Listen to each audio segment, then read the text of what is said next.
Good afternoon, folks. Sorry to keep you waiting a few minutes.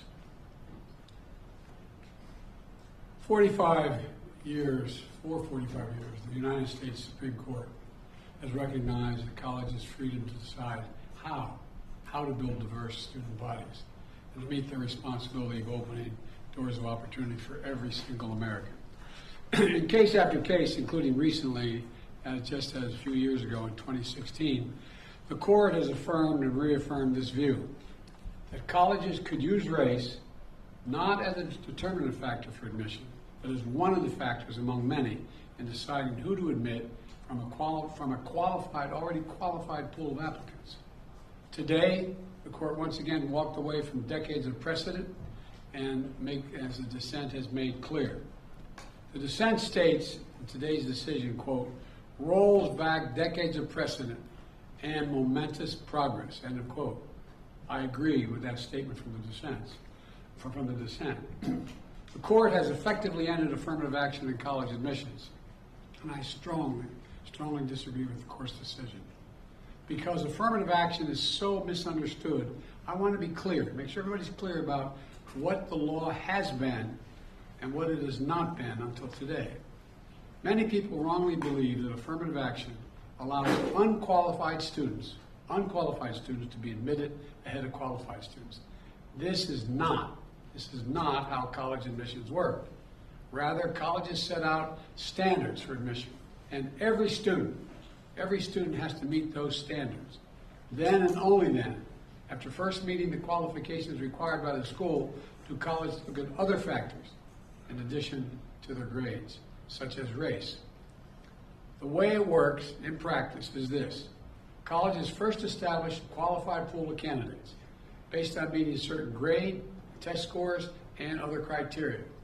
Then and only then, it is from this pool of applicants, all of whom have already met the school standards, that the class is chosen after weighing a wide range of factors, among them being race.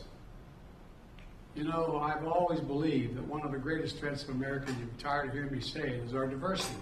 But I believe that. If you have any doubt about this, just look at the United States military. The finest fighting force in the history of the world. It's been a model of diversity. And it has not only made our nation better, stronger, but safer. I believe the same is true for our schools. I've always believed that the promise of America is big enough for everyone to succeed, and that every generation of Americans, we have benefited by opening the doors of opportunity just a little bit wider to include those who have been left behind. I believe our colleges are stronger when they are racially diverse. Our nation is stronger because we are tapping into the full range of talent in this nation. I also believe that while talent, creativity, and hard work are everywhere across this country, not equal opportunity. It is not everywhere across this country. We cannot let this decision be the last word. I want to emphasize, we cannot let this decision be the last word. While the court can render a decision, it cannot change what America stands for. America is an idea unique in the world, an idea of hope and opportunity, of possibilities, of giving everyone a fair shot, of leaving no one behind. We've never fully lived up to it, but we've never walked away from it either. We will not walk away from it now. We should never allow the country to walk away from the dream upon which it was founded. That opportunity is for everyone, not just a few. We need a new path forward, a path consistent with a law that protects diversity and expands opportunity. So today I want to offer some guidance to our nation's colleges as they review their admission systems after today's decision. Guidance that is consistent with today's decision. They should not abandon, let me say this again, they should not abandon their commitment to ensure student bodies of diverse backgrounds and experience that reflect all of America. What I propose for consideration is a new standard, where colleges take into account the adversity a student has overcome when selecting among qualified applicants. Let's be clear, under this new standard, just as was true under the earlier standard, students first have to be qualified applicants. They need the GPA and test scores to meet the school's standards. Once that test is met, then adversity should be considered, including a student's lack of financial means, because we know too few students of low-income families, whether in big cities or rural communities, are getting an opportunity to go to college. When a poor kid, maybe the first in their family to go to college, gets the same grades and test scores as a wealthy kid, his whole family's gone to the most elite colleges in the country, and his path has been a lot easier. Well, the kid who faced tougher challenges has demonstrated more grit, more determination, and that should be a factor that colleges should take into account in admissions, and many still do. It also means examining where a student grew up and went to high school. It means understanding the particular hardships that each individual student has faced in life, including racial discrimination that individuals have faced in their own lives. The court says, quote, "Nothing in this opinion should be construed as prohibiting universities from considering an application's discussion of how race has affected his or her life, but be it through discrimination or inspiration or otherwise," end of quote. Because the truth is, we all know it, discrimination still exists in America. Discrimination still exists in America. Discrimination still exists in America. Today's decision does not change that. It's a simple fact.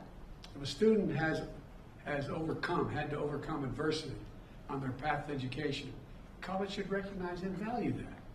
Our nation's colleges and universities should be engines of expanding opportunity through upward mobility. But today, too often, that's not the case. Statistics, one statistic, students from the top 1% of family incomes in America are 77 times more likely to get into elite college than one from the bottom 20% of family incomes. 77% greater opportunity. Today, for too many schools, the only people who benefit from the system are the wealthy and the well-connected. The odds have been stacked against working people for much too long. We need a higher education system that works for everyone, from Appalachia to Atlanta and to far beyond. We can and must do better, and we will. Today, I'm directing the Department of Education to analyze what practices help build a more inclusive and diverse student bodies and what practices hold that back. Practices like legacy admissions and other systems expand privilege instead of opportunity. Colleges and universities should continue their commitment to support, retain, and graduate the first students and classes. And companies who are already realizing the value of diversity should not use this decision as an excuse to turn away from diversity either. We can't go backwards. I know today's court decision is a severe disappointment to so many people, including me. But we cannot let the decision be a permanent setback for the country. We need to keep an open door of opportunities. We need to remember that diversity is our strength. We have to find a way forward. We need to remember that the promised America is big enough for everyone to succeed. That's the work of my administration, and I'm always going to fight for that. And I want to thank you all. And I know you've been told I have a helicopter out there waiting to go up to do an interview in New York. I'll be talking more about this, a live interview. But thank you very much, and we're going to have plenty of time to talk about this. But we're not going to let this break us. President Biden, the Congressional Black Caucus said the Supreme Court has thrown into question its own legitimacy. Is this a rogue court? This is not a normal court. Should there be term limits for the justices, sir? Okay, thank you, everyone. We're going to be calling yours for departure right now. So if everyone wants to do it quickly,